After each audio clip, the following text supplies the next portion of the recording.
इन दिनों पूरे भारत के जो युवा हैं वो सड़कों पे दिखाई दे रहे हैं, चाहे वो दिल्ली हो चाहे रांची हो। खास करके छात्र अपने भविष्य को लेकर चिंतित हैं। चिंता इस विषय का कि हमारा भविष्य कैसा होगा। जब हम पढ़ाई करते हैं, पढ़ाई करने के साथ एक उम्मीद जगती है, माँ बाप का उम्मीद होता है, अपना उम्मीद होता है कि हमारा भविष्य जो है वो उज्जवल होगा। डॉक्टर बनने का सपना, इंजीनियर बनने का सपना, प्रशासनिक अधिकारी बनने का सपना।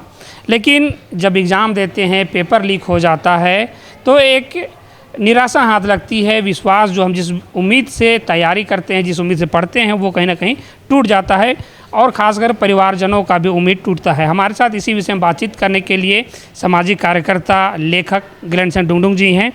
दादा, जिस तरीके से खास करके झारखंड के युवा चाहे पूरे देश के युवा, यदि हम कहें तो सरकारी नौकरी की ओर जो देखते हैं वो गरीब और मध्यम वर्गीय लोग देखते हैं कि हम सरकारी नौकरी करें पढ़ लिख के। लेकिन जिस तरीके से माहौल दिख रहा है कि कभी नीट का पेपर लीक हो जाता है, चाहे जेपीएससी का पेपर हो, जेएसएससी को, सरकार किसी के भी रही हो, केंद्र में चाहे राज्य में, लेकिन तमाम जो खासकर युवा हैं उनका भविष्य अंधकार में दिख रहा है।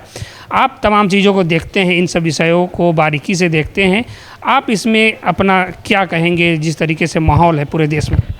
मुझे लगता है कि यह दुर्भाग्य है कि जब स्टूडेंट्स को अपने घरों में होना चाहिए, शिक्षण संस्थानों में होना चाहिए, जहाँ कोचिंग जाते हैं कोचिंग में होना चाहिए, वो सड़क पर हैं, धरना पर हैं।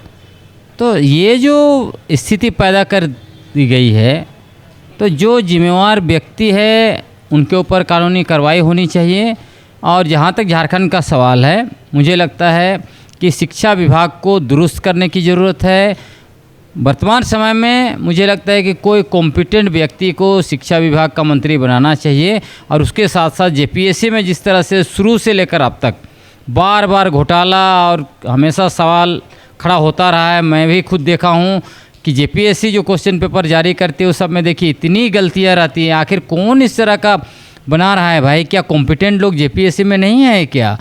तो पूरा ही सिस्टम को रिफॉर्म करने की ज़रूरत है। और मैं समझता हूँ सरकार को जल्द से जल्द इन बच्चों के साथ बातचीत करना चाहिए और एक टास्क फोर्स बनाना चाहिए, ताकि आने वाले समय में इस तरह की गलतियाँ ना हो, बच्चों को फिर से रोड पर आना ना पड़े। इसके लिए बहुत कठोर से कठोर कार्रवाई करनी पड़ेगी।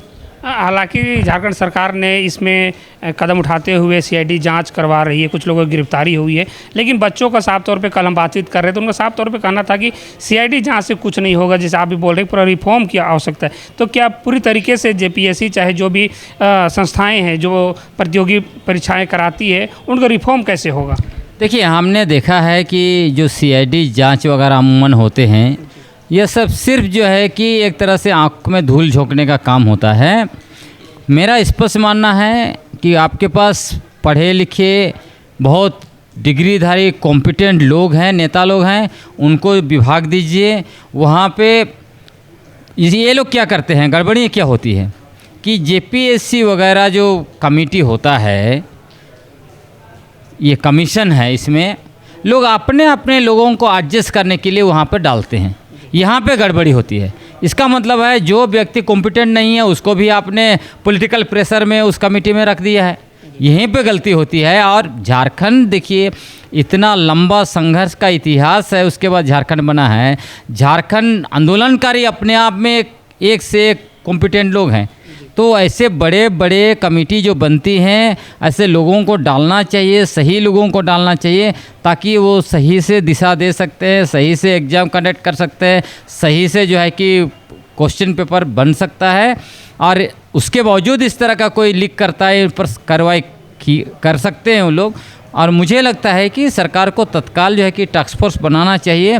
आपको बच्चों को विश्वास में लेना पड़ेगा। तो विश्वास में कैसे लेंगे? विश्वास में लेने का तरीका यही है कि मंत्री को हटाइए, एक नए मंत्री जो सही में कॉम्पिटेंट है, सही में पढ़ा लिखा है, जिसके पास एक विजन हो, ऐसे व्यक्ति को शिक्षा विभाग का मंत्री बनाइए। उसके अलावा जेपीएससी को रिफॉर्म कीजिए, सही से कॉम्पिटेंट लोगों का कमेटी बनाइए, ना कि पॉलिटिकल प्रेशर में इसका उसका आदमी को डाल के कमेटी में जो है कि रखिए और वो लोग सिर्फ अपना कुर्सी गर्म करेंगे, पॉकेट गर्म करेंगे। इससे काम नहीं होने वाला है। जब तक उसको सही से कॉम्पिटेंट लोगों को नहीं डालेंगे, नहीं होने वाला है। अब बच्चों का साफ तौर पे ये भी कहना है कि सरकार जो है वो एक रेट फिक्स कर दे कि इस सीट का इतना रेट लगेगा, अगर यदि हम में क्षमता होगा तो हम उस सीट को खरीद लेंगे और क्षमता नहीं होगा तो हम उस रेस से बाहर हो जाएंगे। इसको कैसे करें? यही सरकार के लिए सबसे बड़ी चुनौती ये है कि लोगों के मन में, खासकर युवाओं के मन में, उनके गार्जियन के मन में ये बात आ रही है कि यदि हमको नौकरी लेना है, मतलब कि कंपटीशन का मतलब नहीं है हमको नौकरी खरीदनी है, तो सरकार को सबसे ज़्यादा इसी को तोड़ना पड़ेगा कि हकीकत नहीं, ये नहीं है, सच और कुछ है। जो लोग परीक्षा पास करके आएंगे, सही से एग्ज़ाम लिख के आएंगे, उनको नौकरी मिलेगा, ये विश्वास सरकार को दिलाना पड़ेगा। अब सरकार कैसे दिलाएगी? इसलिए मैंने कहा कि फर्स्ट स्टेप ये होगा कि आप एक कॉम्पिटेंट व्यक्ति को मंत्री बनाइए, आप कॉम्पिटेंट व्यक्ति को जो है कि जेपीएससी का चेयरमैन बनाइए। और इससे पहले जो थे उनको हम कॉम्पिटेंट नहीं थे वो नहीं बोल रहा हूँ, लेकिन कैसे जो व्यक्ति खुद सीएस रहे हैं वो चेयरमैन थे और उनके ऊपर सवाल हुआ, उन पर पूछताछ हुआ, तो ये सब चीज़ें अच्छा नहीं दिखता है। इसीलिए या तो कुछ अलग तरीके से उसको बनाइए कि भाई हो सकता है कि कोई जुडिशियल कमीशन से आए होंगे, ऐसे लोगों को बनाइए। कहीं ना कहीं सरकार को कुछ 4-5 ऐसे नए स्टेप लेना पड़ेगा जिससे बच्चों को जो है कि विश्वास आएगा। और मंत्रियों को बात रखना चाहिए, माननीय मुख्यमंत्री को बोलना चाहिए कि ये जो भरम फैल रहा है कि पैसा से खरीदा जाता है झारखंड में नौकरी, ये सही नहीं है। तो उसको तो सरकार को खुद को साबित करना पड़ेगा, वरना ये सरकार के लिए आने वाले समय में बहुत संकट पैदा करेगा। इन सब चीज़ों को लेके बहुत सारे कानून भी बने हैं, और जैसे नीट का मामला हमने देखा, फिर अब जेपीएससी का मामला हम देख रहे हैं। तो क्या जो क्वेश्चन लीक करते हैं या फिर जो सीट बेच देते हैं, उनमें कानून का भय नहीं है? देखिए, कानून से कुछ नहीं होता है। भय तब रहेगा जब उनका कुछ कार्रवाई होगी। उनको पता है कुछ दिन के लिए जेल जाएंगे फिर वापस आ जाएंगे, तो उनको कोई दिक्कत नहीं है। तो इसीलिए मैं कहता हूँ कि ऐसा दिखता है कि पूरा शिक्षा विभाग और इसके साथ साथ पूरा का पूरा झारखंड सरकार को माफिया चला रहा है। तो सरकार को सोचना पड़ेगा कि हम लोगों के मन में जो इस तरह की चीज़ें आ रही है कि पूरा माफिया जगत आपको चला रहा है, आप कैसे लोगों को विश्वास में लेके कहेंगे कि ये माफिया जगत नहीं चला रहा है? ये लोगों की सरकार है, आम जनता की सरकार है। इसलिए मैंने कहा कि सरकार को तुरंत आम जनता को, स्टूडेंट्स को, उनके गार्जियन को विश्वास लेने के लिए कदम उठाना पड़ेगा, तुरंत कदम और ठोस कदम उठाना पड़ेगा, कठोर कदम उठाना पड़ेगा। ये सीआईडी जांच, पुलिस जांच, ये जांच, उससे लोग विश्वास नहीं करने वाले हैं। अच्छा, हम जिस तरीके से देखें कि कॉकरोच जनता पार्टी के प्रोटेस्ट के बाद जिस तरीके से वहाँ हुजूम दिल्ली में उमड़ पड़ा जंतर मंतर में, उसके बाद जो धर्मेंद्र प्रधान है उनका इस्तीफा हुआ। अब झारखंड के भी युवा चाह रहे हैं कि जो शिक्षा विभाग है और मुख्यमंत्री के पास शिक्षा विभाग, उनका भी इस्तीफा हो। तो क्या इस्तीफा करने से मामला जो है वो सुलझेगा या फिर और भी उलझ जाएगा? देखिए, दिल्ली में भी आप देखिएगा तो इस्तीफा होने से क्या हो गया? कोई कॉम्पिटेंट व्यक्ति तो आया नहीं ना।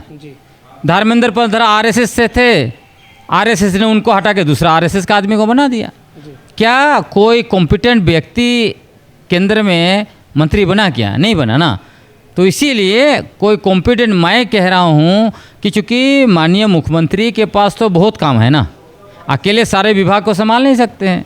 इसीलिए मैं कह रहा हूँ कि इंडिपेंडेंट जो है उनको शिक्षा विभाग को एक कॉम्पिटेंट व्यक्ति को सौंपना चाहिए, वो चलाएं, जो पढ़ा लिखा है, जो जिनके पास विजन हो, दृष्टि हो, ताकि ये राज्य में, जो कि आपका अगर शिक्षा व्यवस्था सही नहीं होगा ना तो कोई भी व्यवस्था सही तरीके से नहीं चल सकता। आप जाइए ना, स्कूलों में जाइए, प्राइमरी स्कूल में जाइए, हाई स्कूल में जाइए, मैट्रिक के बच्चे सही से अंग्रेजी नहीं पढ़ पाते हैं, वो मैथ ठीक से नहीं जान पाते, हिंदी ठीक से नहीं पढ़ पाते। बहुत सारे बच्चे, अब उनको किताब लेके हिंदी पढ़ने बोलिए, धारा प्रवाह पढ़ने में असक्षम है। क्यों भाई?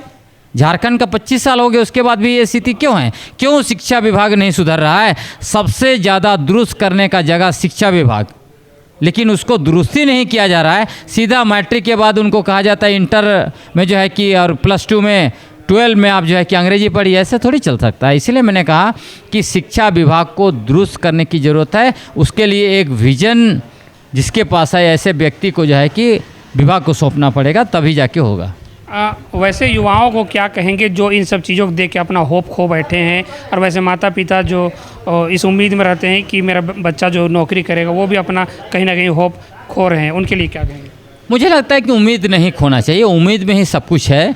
आज न कल चीज़ें जो है कि सही होगी, और ऐसा जिस तरह से दिल्ली में प्रेशर पड़ा, यहाँ भी निश्चित रूप से प्रेशर पड़ेगा। इसलिए लोगों को बहुत जल्दी उम्मीद नहीं खोनी चाहिए, चीज़ें ठीक होगी। जी, देखिए, जिस तरीके से शिक्षा विभाग में बदलाव की आवश्यकता है और पूरा रिफॉर्म करने की आवश्यकता है। अब जो छात्र हैं वो भी जेपीएससी जेएसएससी को पूरी तरीके से रिफॉर्म करने की मांग कर रहे हैं। अब देखना ये होगा कि झारखंड सरकार इसमें क्या कदम उठाती है। हालांकि सीआईडी जांच चल रही है, गिरफ्तारियां हो रही है, पूछताछ का दौर चल रहा है, लेकिन छात्र सड़कों पे हैं। उनका साफ तौर पे कहना है कि अब शिक्षा विभाग को पूरी तरीके से रिफॉर्म करने की आवश्यकता है। जेपीएससी को जेएसएससी को पूरा रिफॉर्म करने की आवश्यकता है। आप इस विषय में क्या सोचते हैं, कमेंट बॉक्स में अवश्य बताएं और देखते रहें झारखंड एक्सप्रेस 24/7 न्यूज़।